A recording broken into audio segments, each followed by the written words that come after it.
Class 6।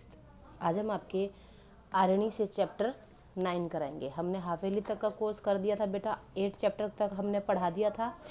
अब हम पढ़ाएंगे 9 चैप्टर। पश्चाताप प्राचीन प्रसंग है, ये कोई स्टोरी है, पुरानी कथा है, ठीक है। इस चैप्टर को ध्यान से सुनना, ध्यान से पढ़ना। आप लोगों को इस चैप्टर की रीडिंग करनी है बेटा, ठीक है। 2 टाइम्स रीडिंग करनी है, जिससे आपकी रीडिंग इम्प्रूवमेंट होगी। कुरुक्षेत्र के युद्ध में पांडवों की जीत हुई और दुर्योधन अपने सभी भाइयों समेत मारा गया। युद्ध के पश्चात धर्मराज युधिष्ठिर राजा बने। कौन बना राजा? युधिष्ठिर बने। अभिमन्यु पुत्र परीक्षित के युवा होने पर धर्मराज युधिष्ठिर ने शासन का भार उसके कंधों पर डालकर भाइयों और द्रौपदी के साथ हिमालय की ओर प्रस्थान किया। यानी वो चले गए हिमालय की ओर। कौन? अभिमन्यु पुत्र परीक्षित। अभिमन्यु का पुत्र कौन था? परीक्षित। उसके युवा होने तक जो युधिष्ठिर है उसने सारा शासन जो है का भार उसके कंधों पर डाल दिया, ठीक है। परीक्षित के युवा मतलब जवान होने तक। अब फिर वो सारे क्या है, फैमिली अपने प्रस्थान हिमालय की ओर चले गए। परीक्षित ने जब शासन की बागडोर संभाली, जब परीक्षित ने शासन संभाला तो उसे शत्रुओं का भय नहीं था, यानी उसको डर नहीं था शत्रुओं का।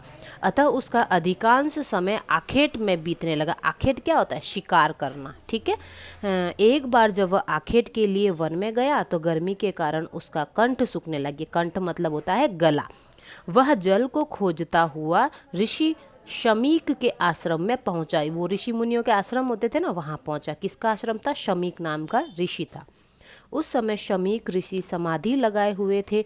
परीक्षित ने इस पर कोई ध्यान न देकर उनसे जल मांगा। वो समाधि में लीन थे। वो नहीं होता है योग करके एकदम शांत मुद्रा में बैठ के, और है ना कि कोई उनको छेड़ता नहीं, बातचीत मतलब ध्यान करते थे। तो उन्होंने पता नहीं था परीक्षित को कि ये समाधि कर रहे हैं, और उन्होंने उनसे जल मांग लिया। ऋषि समाधिस्थ होने के कारण परीक्षित के आगमन व उसके जल मांगने को न जान सका। यानी वो समाधि में इतना लीन थे कि उसको पता नहीं चला कि कोई आया है और उसने मुझसे जल मांगा है। उन्हें शांत देखकर परीक्षित का पारा चढ़ गया, यानी उसको गुस्सा आ गया। वह ऋषि को दंडित करने का विचार करने लगे। यानी उसको दंड, वो तो राजा था, अपने आप को राजा समझ रहा था। उसने बोला कि भाई इसने मुझे जल नहीं दिया तो उसको दंड देना चाहिए। सहसा उनकी दृष्टि एक मृत सर्प पर पड़ी। मृत मतलब मरा हुआ, सर्प मतलब सांप। उसने अपने बाण की नोक से उस मृत सर्प को उठाकर शमीक ऋषि के गले में डाल दिया और चला गया। ये बाण होता है ना, उससे पकड़ करके, उससे मतलब ऐसे करके और उसको उठा करके और उसके गले में डाल दिया।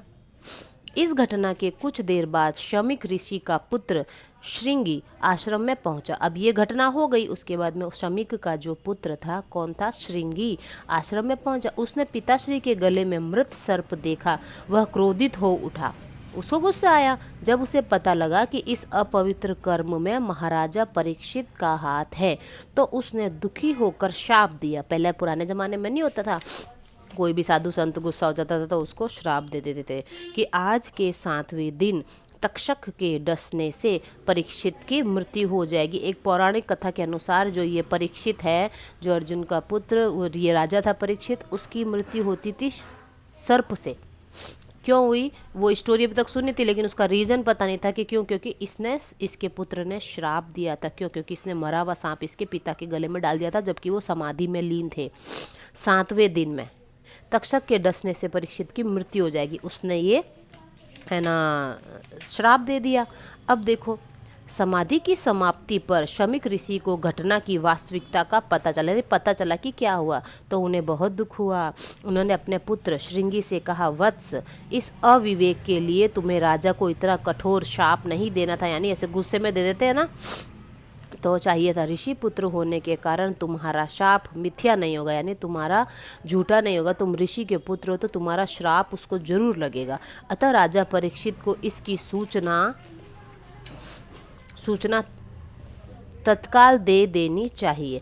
यानी अब क्या हुआ, देखो इतना लेसन पढ़ा दिया है, इसको आपको रीडिंग करना है अच्छे से, 2 बार पढ़ना है इसको। एक राजा था, किसका था ये आपने ये पता लगा लिया। ये 5 भाई थे ना पांडव, उनके द्रौपदी, उसमें अर्जुन थे जो उसके ना पुत्र परीक्षित के हवाले सारा राजकाज कर दिया और सब हिमालय चले गए। फिर परीक्षित को डर नहीं था शत्रुओं का, वो सिर्फ शिकार में लगा रहता था। एक बार वो शिकार करने गया जंगल में, तो फिर है ना ये ऋषि ऐसे कुटिया में बैठे समाधि में लीन थे, तो इसको पता नहीं था कि ये समाधि कर रहा था। इसने इससे पानी मांगा कि मेरा गला सूख रहा है, तो ये तो समाधि में लीन था, इसने सुना ही नहीं और इसको पता ही नहीं कौन आया और कौन पानी मांग रहा है। इसको आ गया गुस्सा कि इसने मेरी बात नहीं सुनी राजा ने। तो परीक्षित ने इसके गले में एक मरा हुआ सांप पड़ा था नीचे जमीन में, उसके त्रिशूल ये बाण से उठा के इसके गले में डाल दिया।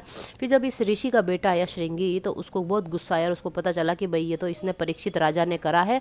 तो उसने उसको श्राप दे दिया कि 7वें दिन में इसको सांप ही काटेगा, क्योंकि इसने इसके गले में सांप डाला था। तो उसने श्राप दिया कि 7वें दिन। फिर इसके पिता जब समाधि से हटे, समाधि से उठे, तो है ना उसके पिता को पता चला भाई ये बात हुई आज। तो फिर उसके पिता ने कहा कि तुमने जो गुस्से में ये श्राप दिया, इतना कठिन श्राप नहीं देना चाहिए था तुमको, तुमने अपने गुस्से में काबू नहीं रखना चाहिए था। फिर है ना वो बोला कि तुम ऋषि के पुत्र हो, तो इसलिए तुम्हारा श्राप जरूर लगेगा, ऐसा नहीं है कि झूठा होगा ये श्राप, तो तुम ऋषि के पुत्र हो इसलिए श्राप लगेगा ही लगेगा उसको, इसलिए राजा परीक्षित को सूचना दे दो। यहाँ तक ये स्टोरी है, आगे सस्पेंस है, फिर अपन इसको नेक्स्ट वीडियो में पढ़ेंगे। यहाँ तक आपको 2 टाइम्स इस चैप्टर को अच्छे से रीड करना है, इससे रीडिंग इम्प्रूव होगी। ओके बेटा।